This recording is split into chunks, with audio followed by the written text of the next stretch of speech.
I don't know Miss Owens. I'm not going to characterize her.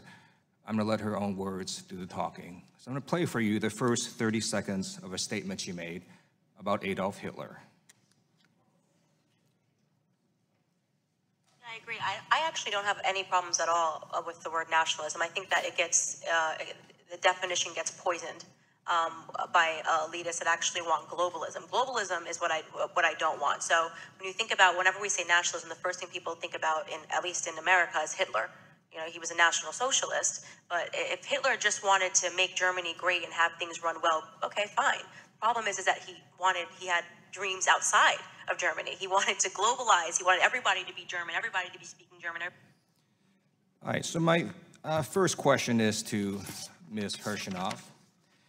Ms. Owens said, quote, if Hitler just wanted to make Germany great and have things run well, okay, fine. The problem is that he had dreams outside of Germany. So when people try to legitimize Adolf Hitler, does that feed into white nationalist ideology? It does, Mr. Lieu. I know that Ms. Owens distanced herself from those comments later, but we expressed great concern over the original comments. Great, thank you. So there's been a lot of talk today. I'd like to focus on actual policy responses that our government can do to try to mitigate the threat of white nationalism. I know that in my district in Los Angeles just last month, 2 swastikas were painted at Pan Pacific Park along with a trail of blood. I met with Jewish constituents in my district who mentioned that at their synagogues, they've all had to increase security.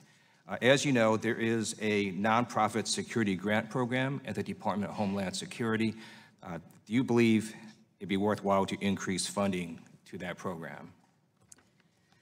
The ADL has, for establishment reasons, First Amendment reasons, been very cautious and wary of government funding to religious institutions. That being said, we well understand the fear and the safety. So I think that is something that has to be done very carefully in terms of one entanglement. I know in the place where in Westchester County where I live, the state and local governments provide a great deal of protection to the synagogue to which I belong. So I do understand, and I would like to work more with Congress, but I want to caution about where we entangle. This is a very difficult thing to do because when we're scared like this, of course we want money. So that is a great point you make, and I want to note that this program would apply to mosques as well as synagogues, so it is not specific to the religion. But it is true, the First Amendment does affect all of these issues, including, for example, private sector companies to say whatever it is that they want. Now, I'd like to also talk about a second program, and this was one that I'm going to ask Ms. Clark about, and it has to do with the Trump administration wanting to cut a very specific office called the Community Relations Service Office in the Civil Rights Division of the Department of Justice. Can you first explain to American people what that office does and why it would be a bad idea to cut funding?